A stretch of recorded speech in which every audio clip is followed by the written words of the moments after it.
بسم اللہ الرحمن الرحیم اللہم صلی علی محمد وآل محمد وعجل فرجہم۔ معزز ناظرین واجب القدر حضرات، ہماری بحث چل رہی تھی بچے سے محبت کے بارے میں۔ آج ہم نے آپ کی خدمت میں بچے سے محبت کے بارے میں چند نکات عرض کرنی ہیں۔ سب سے پہلے محبت کا اظہار ہے۔ بچوں سے محبت کرنے کے سلسلے میں ایک اہم نکتہ ہے کہ صرف اندرونی محبت پر اکتفا نہ کیا جائے، اس لیے کہ محبت اس وقت مؤثر و مفید ہوگی جب اس کا اظہار کیا جائے اور بچہ اس بات سے آگاہ ہو جائے کہ وہ مجھ سے محبت کرتے ہیں، وگرنہ صرف محبت کرنا محبت کرنے والے کے لیے مفید ہے، نہ اس کے لیے جس سے محبت کی جائے۔ محبت کا اظہار ایک ایسا نکتہ ہے کہ ائمہ نے اپنے اصحاب کو اس بات کی تاکید کی ہے کہ یحییٰ ابن ابراہیم اپنے باپ سے اور وہ اپنے باپ سے نقل کرتا ہے کہ ایک شخص مسجد سے گزر رہا تھا کہ جب کہ امام محمد باقر علیہ السلام تشریف فرماتے۔ ایک صحابی نے عرض کی، خدا کی قسم میں اس شخص سے محبت کرتا ہوں۔ امام نے فرمایا، اٹھو اور اس محبت سے آگاہ کرو، اس لیے کہ یہ کام دوستی کے بقا کا موجب و سازگاری کے لیے بہتر ہے۔ اسی طرح امام کاظم علیہ السلام بھی پیغمبر خدا سے روایات نقل کرتے ہیں اور فرماتے ہیں، تم میں سے کوئی جب بھی اپنے مومن بھائی سے دوستی کرے تو اسے اس محبت اور دوستی کی اطلاع دے دو کہ یہ کام تمہارے درمیان دوستی اور رابطے کے لیے بہتر ہے۔ اگرچہ یہ سیرت بیان کرتی ہے کہ بڑوں کے سامنے محبت کا اظہار کیا جائے، لیکن یہ سیرت سب کو شامل ہے اور بچوں کا بھی احاطہ کیا ہوا ہے۔ اس کے علاوہ جب بڑوں کو محبت سے آگاہ کرنا لازمی اور ضروری ہے اور محبت کی پائیداری اور بقا میں مؤثر ہے، تو بچوں سے محبت کا اظہار بدرجہ اولیٰ لازمی ہے، اس لیے کہ بڑے ممکن ہے شواہد اور قرائن کی وجہ سے اس محبت کو درک کریں، لیکن بچے محبت کے اظہار کے علاوہ بڑوں کی محبت کو درک نہیں کر سکتے۔ لہذا معصومین مختلف روشوں کے ذریعے بچوں کے ساتھ اپنی محبت کا اظہار کرتے تھے۔ بچوں کے ساتھ محبت کی روشوں میں ان کی طرف اشارہ ہو۔ دوسری چیز، محبت میں اعتدال۔ ہر کام میں اعتدال کی حد سے خارج ہو جانا پسندیدہ نہیں ہے۔ ہر کام میں افراط و تفریط کا ضرر اس کے نفع سے زیادہ ہوگا۔ اسلام میں ہر کام کے اندر افراط و تفریط کرنے والے کی مذمت کی گئی ہے، اور جاہل کی علامات میں سے کہا گیا ہے کہ حضرت علی علیہ السلام فرماتے ہیں کہ جاہل ہمیشہ کام کو حد سے بڑھا دیتا ہے یا حد سے کم کر دیتا ہے۔ محبت بھی اس قاعدے رسول سے مستثنیٰ نہیں ہے۔ بچے کے ساتھ حد سے زیادہ محبت کے منفی اثرات محبت کی کمی کے منفی اثرات سے زیادہ ہیں۔ بچے کے ساتھ حد سے زیادہ محبت کرنے کے اثرات میں سے دوسروں پر سلطہ، زیادہ توقعات رکھنا، ناز و نعمت میں پلنا، روح کا ضعف، جلدی ناراضگی اور خود پسندی ہے۔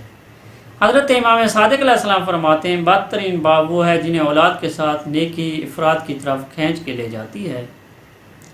اس نقطے کی طرف توجہ ضروری ہے کہ صرف زیادہ محبت مشکل ایجاد نہیں کرتی۔ ناپسند اور مضر یہ ہے کہ والدین اپنی اولاد کے ساتھ زیادہ محبت کی وجہ سے اس کام کو بھی انجام دے دیں جو ان کی مصلیت میں سے نہیں ہے، اور خود یا اولاد کو گناہوں کی وادی میں دھکیل دیں۔ یہی بات پیغمبر خدا حضرت علی علیہ السلام کے کلام سے سمجھی جا سکتی ہے۔ پیغمبر اکرم نے ابن مسعود سے فرمایا، ابن مسعود خیال رکھو کہیں اہل و عیال اور اولاد سے محبت اور شفقت گناہ اور حرام میں نہ ڈال دے۔ اس نقطے کی طرف توجہ رہنا چاہیے کہ زیادہ محبت بذات خود نقصان دہ نہیں ہے، لیکن اس لیے کہ معمولی طور پر زیادہ محبت اور دوستی حقائق سے چشم پوشی اور باطل کی وادی میں گرنے کا موجب بنتی ہے۔ حد سے زیادہ محبت مطلوب نہیں اور اس سے پرہیز کرنے کی تاکید کی گئی ہے۔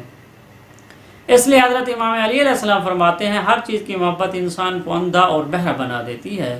یہ سارے مضرات محبت کرنے والے پر مرتب ہوتے ہیں، لیکن جب بچے کے ساتھ حد سے زیادہ محبت کرنے والے کے علاوہ خود بچے پر بھی منفی اثرات ڈالتی ہے کہ بعض اوقات ان کا ازالہ نہیں کیا جا سکتا۔ تیسری بات، اظہار محبت کے طریقے ہیں۔ جیسے کہ سیرت میں بیان ہوا ہے کہ ائمہ بچوں اور اولاد کے ساتھ محبت کا اظہار کرتے تھے۔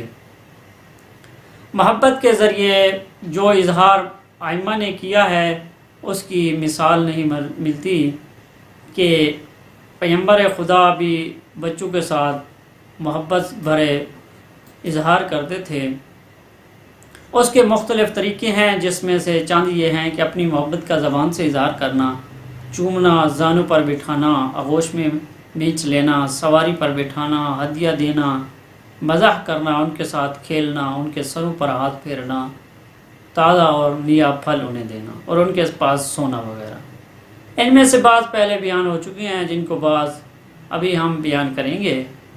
محبت کا اظہار، یعنی حضرت علی علیہ السلام اپنے فرزند امام حسن سے فرماتے ہیں کہ میں نے دیکھا کہ تم میرے جسم کا ٹکڑا ہو، بلکہ تم میری روح اور جان ہو، اس طرح کہ اگر تمہیں کوئی آسیب پہنچے تو مجھے پہنچا ہے، اگر موت تیرے سراغ میں ہے تو گویا اس نے میری زندگی کا خاتمہ کیا ہے۔ میں نے تمہارے امور کو اپنے امور میں سے سمجھا، اس لیے تمہیں نصیحتیں کی ہیں تاکہ تمہارا کوئی پشت پناہ نہ ہو۔ دوسرا، بچوں کے ساتھ کھیلنا اور سواری پر بیٹھانا۔ جابر بن عبداللہ کہتا ہے کہ میں پیغمبر خدا صلی اللہ علیہ وآلہ وسلم کی خدمت میں حاضر ہوا جبکہ امام حسن اور امام حسین ان کی پشت پر سوار تھے۔ پیغمبر خدا گھٹنوں کے بال چل رہے تھے اور یہ فرما رہے تھے تمہارا کتنا اچھا اونٹ ہے اور تم کتنے اچھے سوار۔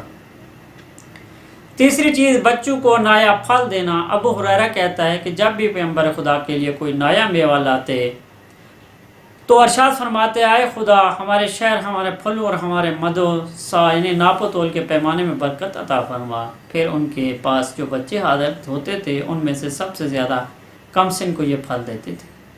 چوتھی چیز، بچوں کو ہدیہ دینا۔ امام صادق علیہ السلام نے ارشاد فرمایا جب بھی کوئی مرد سفر پر جائے اور پھر جب اہل و عیال کی طرف پلٹے تو اسے چاہیے کہ ان کے لیے کوئی چیز لے کر آئے، اگرچہ وہ عام پتھر جتنی کم ارزشی کیوں نہ ہو۔ معزز ناظرین، یہ تھا ہمارا آج کا درس۔ انشاءاللہ آگے چل کر ہم محبت اور اس کے قوانین کیا بتائیں گے اور محبت نہ ہونے کے نقصانات، اس کے بارے میں ہم انشاءاللہ بحث کریں گے۔ والسلام علیکم ورحمۃ اللہ وبرکاتہ۔